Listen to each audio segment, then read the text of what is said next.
Hi, my name's Chris Noble. I'm an independent IT consultant. My website is www.doglikehorse.com and I'm here to talk to you about how you can clean your plasma screen. The things you'll need for this are a dry lint-free cloth, some cleaning solution recommended by your plasma screen supplier, and your screen. The best way to start with cleaning your screen is to make sure it's off and cool. If it's warm and you're using liquid to clean the screen, you'll use a lot more liquid because it'll evaporate faster from the screen. So take your lint-free cloth and just gently start rubbing any areas where you see that there's fingerprints or marks. Generally you can get most things out with this cloth. It's only sometimes for more stubborn things you'll need to use the liquid.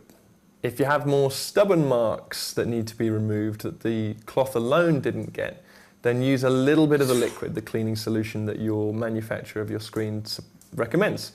You don't want to use too much of that liquid and you never want to spray it on the screen directly. If you spray it on the screen directly, it can run down inside the electronics of the screen itself. Just spray a little onto the cloth itself and then begin applying that to the screen. My name's Chris Noble and that's how to clean a plasma screen.